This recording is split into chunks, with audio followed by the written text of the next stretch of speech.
അഖില ഭാരതീയ വിദ്യാർത്ഥി പരിഷത്തിന്റെ 40ാമത് സംസ്ഥാന സമ്മേളനത്തിന് കൊച്ചിയിൽ തുടക്കമായി. 3 ദിവസം നീണ്ടു നിൽക്കുന്ന സമ്മേളനത്തിന്റെ ഉദ്ഘാടനം Goa governor advocate PS Sreedharan Pillai നിർവഹിച്ചു. കരുത്തേകാം ജനാധിപത്യ മൂല്യങ്ങൾക്ക് അണിചേരാം ദേശീയ വിദ്യാർത്ഥിധാരയിൽ എന്ന മുദ്രാവാക്യം ഉയർത്തിപ്പിടിച്ചാണ് അഖില ഭാരതീയ വിദ്യാർത്ഥി പരിഷത്തിന്റെ സംസ്ഥാന സമ്മേളനം നടക്കുന്നത്.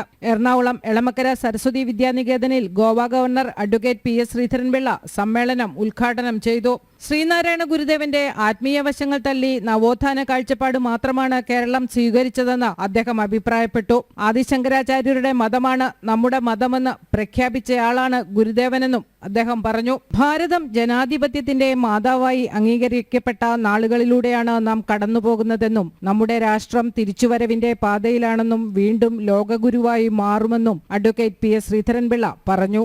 ലോകത്തിലെ ഏറ്റവും വലിയ ജനാധിപത്യ രാജ്യം ഭാരതമാണ്. ആ ഭാരതത്തിന് 77 ശേഷം അതിനു മുമ്പ് ജനാധിപത്യ മാതാവ് ആരെന്ന് ചോദിച്ചാൽ ഗ്രീസാണ്, ഏതൻസ് ആണെന്നൊക്കെ പറഞ്ഞിടത്ത് ഇന്ന് ലോകത്തിലെ പ്രബലമായ ഒരു വിഭാഗം, ലോകത്തിലെ ഏറ്റവും വലിയ ജനാധിപത്യ രാജ്യം ഭാരതമാണ്, ഇന്ത്യയാണ്.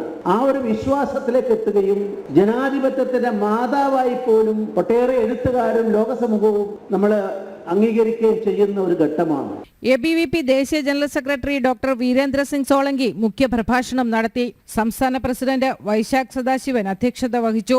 നാളെ സമ്മേളനത്തിന്റെ ഭാഗമായി കലൂരിൽ നിന്ന് വഞ്ചി സ്ക്വയറിലേക്ക് 1000-ൽ പരം വിദ്യാർത്ഥികൾ അണിനിരക്കുന്ന റാലി നടക്കും. 5-ന് വൈകിട്ട് സമ്മേളനം സമാപിക്കും. ജനം, കൊച്ചി.